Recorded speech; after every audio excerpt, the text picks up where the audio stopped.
Essa aula é sobre falar como perder o medo de começar. Romani, eu quero muito começar a trabalhar na área do desenvolvimento humano, mas por algum motivo eu ainda me sinto inseguro. Ou às vezes eu penso, eu tenho aquele monte de ideia, mas na hora de fazer eu não faço. Ou eu fico estudando, eu compro o curso e eu não aplico. Como eu faço para ter resultados expressivos? Como eu faço para me tornar uma referência nessa área do desenvolvimento humano? É sobre isso que nós vamos falar aqui hoje.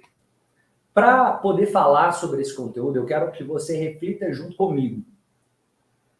Lembra de quando você era criança? Pensa quando você estava aprendendo alguma coisa. Talvez quando você aprendeu a andar de bicicleta. Você aprendeu a andar de bicicleta? Ó, se você, uma criança até aprender a andar, ela cai mais de 1000 vezes, em média, até conseguir se estabelecer e conseguir andar com segurança, com confiança. Por que eu estou falando sobre isso? Porque quando a gente começa a crescer, é como se de alguma forma eu tivesse um medo que as coisas pudessem dar errado. Porque ninguém tem medo de começar.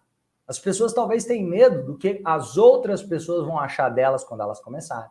Elas têm medo talvez de alguém julgar e falar, o que é isso? Você virou blogueiro postando coisa aí nas suas redes sociais? Ou talvez medo de fazer um atendimento e não suprir as expectativas do cliente. Você não tem medo de começar, você tem uma série de outras questões que podem estar te impedindo. E aí eu quero voltar para o aprender a andar de bicicleta. Quando criança, existe uma grande probabilidade que quando você foi aprender a andar de bicicleta, você também já caiu de bicicleta. Eu, pelo menos, já. Talvez você nem se lembre exatamente de todas as vezes que você caiu de bicicleta, mas algumas vezes você se lembra. Algumas vezes quando você estava no processo de aprendizagem, algumas vezes depois que você, inclusive, já sabia andar de bicicleta. Eu estou falando sobre a bicicleta, que é algo que a maior parte de nós passou pelo processo de aprendizagem.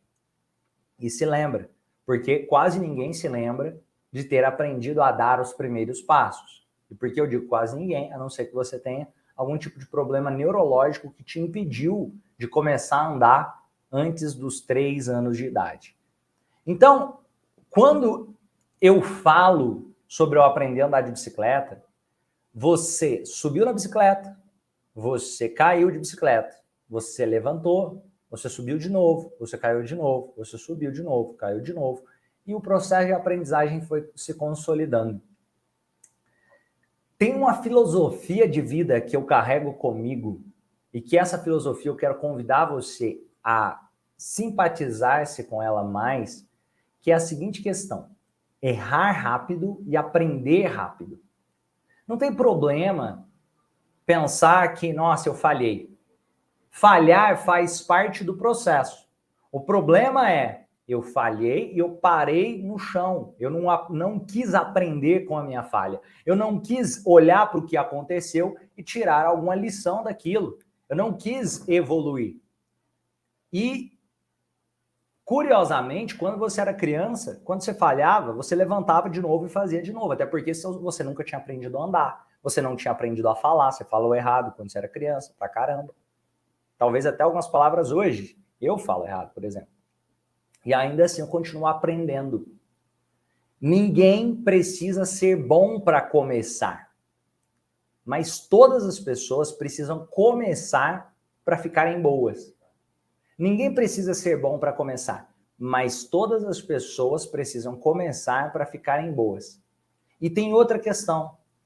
É muito comum nós nos cobrarmos demais e termos expectativas malucas em relação a como funciona o processo terapêutico.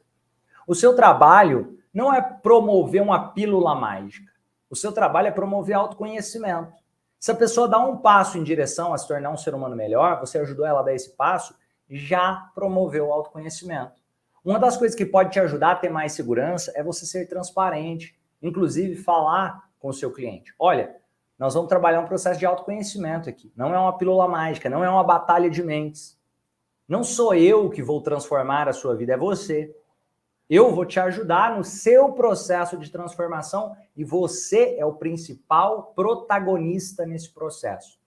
Inclusive, me fala um pouco mais como você acredita que eu poderia te ajudar. E me fale um pouco mais sobre como você vai se envolver nesse processo para conseguir buscar o seu autodesenvolvimento, para buscar a sua transformação que você está buscando. Quando eu estou falando sobre esse processo de autodesenvolvimento, cada pessoa é única. Então, quanto mais eu levar a própria pessoa como sendo mestre ao entender o que ela está vivendo, e eu simplesmente ter uma boa escutativa para poder intervir de forma cirúrgica em relação ao que a própria pessoa traz e dando poder para a pessoa e não para mim, melhor terapeuta eu me torno. Porque quanto mais eu acho que eu sou o cara fodão, que eu resolvo todos os problemas da pessoa, mais eu vou tender a fazer a pessoa pensar que eu sou um santo milagreiro e que ela depende de mim para que a vida dela seja melhor. E o objetivo é trazer maturidade para o processo. É que ela vai se desenvolver, isso é mérito dela. Eu vou ajudar ela no processo dela de autoconhecimento e desenvolvimento humano, desenvolvimento pessoal. Percebe? A Márcia colocou, você tem me ajudado muito. E Márcia, mérito seu, parabéns por isso. E algumas pessoas vão olhar e falar, Romani, obrigado. E algumas pessoas vão simplesmente falar, eu não consigo, eu não mereço, eu não dou conta. E vão se contar historinhas. Existem historinhas que nós nos contamos para dizer que não merecemos, que não damos conta, que e assim por diante. E aí eu quero trazer outra reflexão. Escreve nos comentários aqui. Vou dar um exemplo aqui. Estou com o iPad, vou conectar ele no computador depois para a próxima live, para usar o iPad conectado ao computador na próxima live. E aí eu quero saber, tem até aquela caneta de desenho aqui. Responde para mim, você sabe desenhar? Cara, você sabe desenhar? Enquanto vocês respondem, eu estou fazendo um desenho aqui.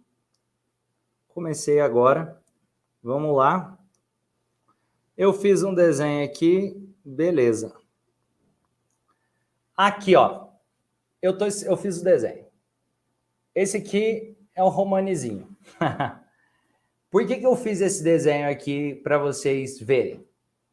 O Romani vai fazer uma obra de arte? Não, só fez de qualquer jeito para mostrar um pouquinho para vocês. Olha que legal o que nós conversamos aqui. Eu quis mostrar o desenho, mas agora eu vou apagar e fazer outro desenho. E eu quero que você pense sobre a reflexão que nós vamos construir juntos aqui. Pense sobre a reflexão que nós vamos construir juntos.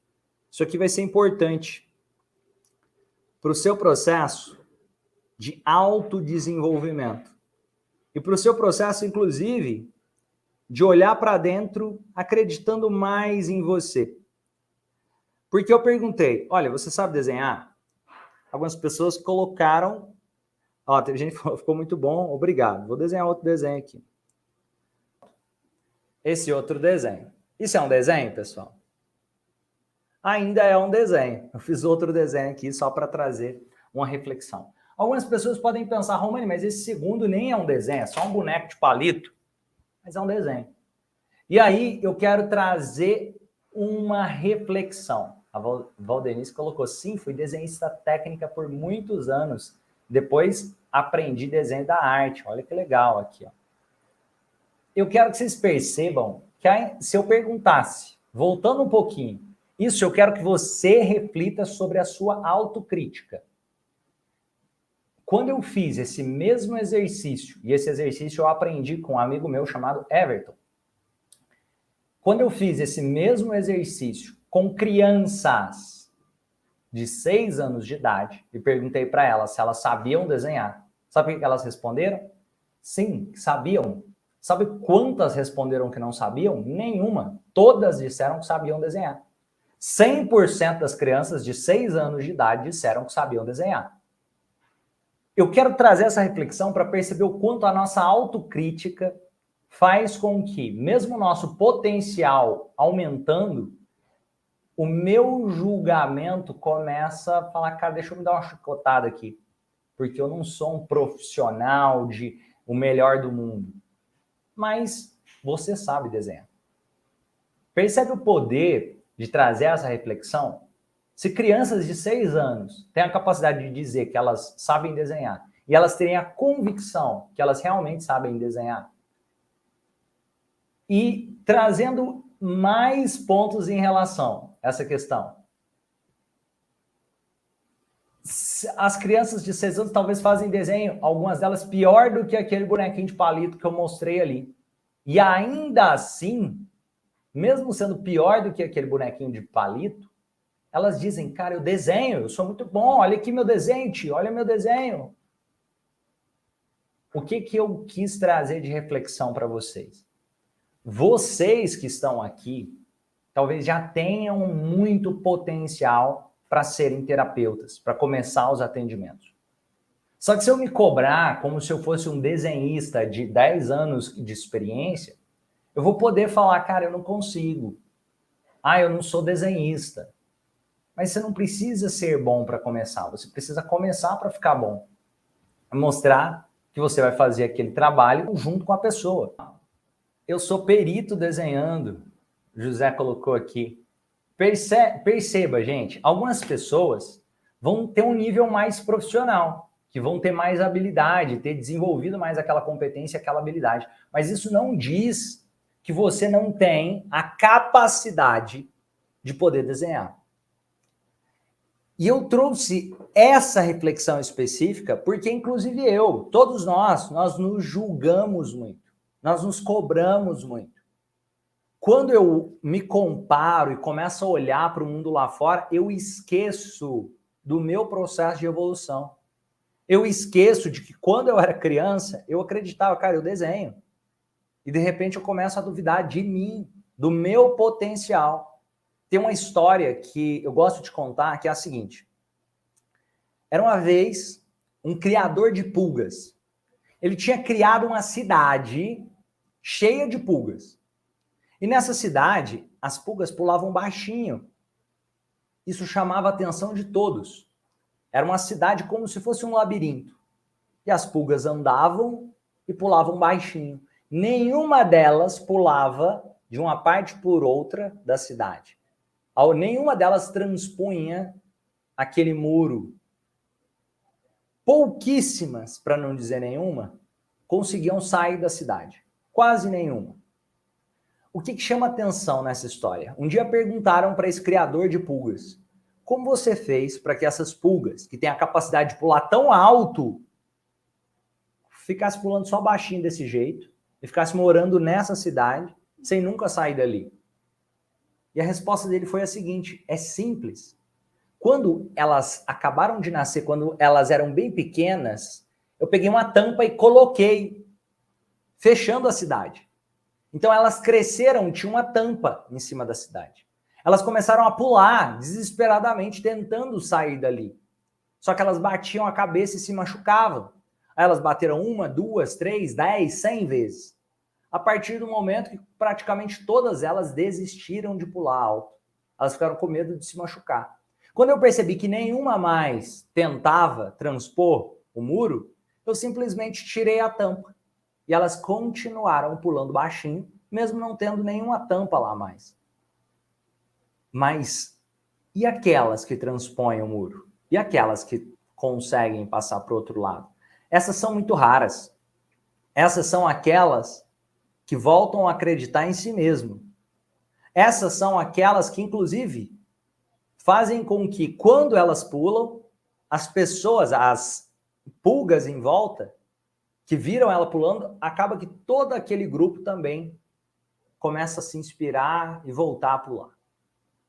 Por que eu acabei de trazer essa reflexão para vocês? Porque talvez o seu potencial está aí dentro.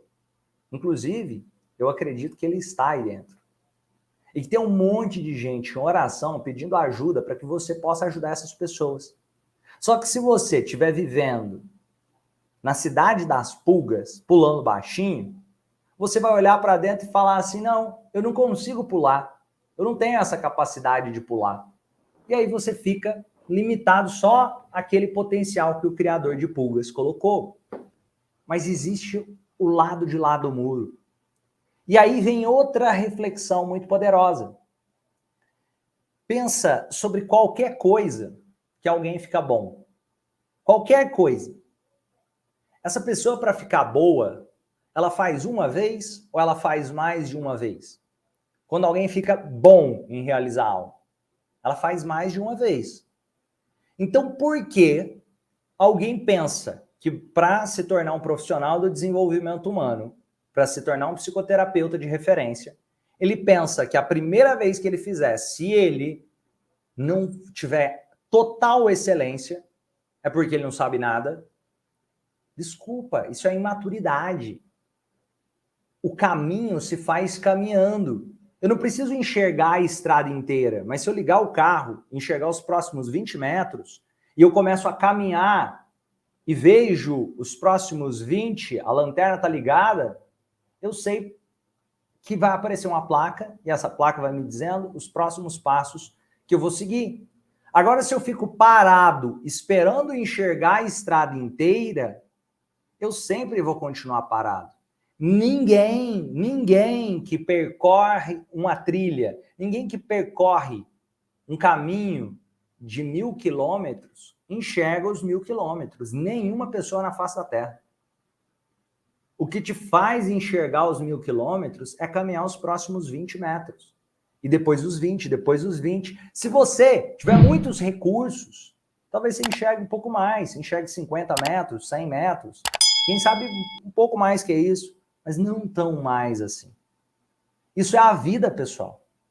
Se você estiver disposto a entrar no carro, ligar o farol e caminhar os próximos 20 metros, você vai ter clareza das placas que vão aparecer no caminho. Você vai saber quando você precisa virar para a direita, quando ir reto, quando virar à esquerda, quando dar ré, quando tem uma curva, quando não tem. Agora, se você ficar esperando, não, deixa eu ficar pronto, deixa eu ficar pronto, deixa eu ficar pronto, a sua vida passa, você envelhece, morre. E aí, cadê aquele sonho que você queria viver? Foi para quando? Se não você, então quem? Se não agora, então quando? Por quê? O que pode acontecer na sua vida se você não desistir? Reflita sobre essas questões. E o que pode acontecer se você der a chance para si mesmo de usar esse potencial que está aí dentro? De se permitir errar, de se permitir, inclusive, falhar de vez em quando,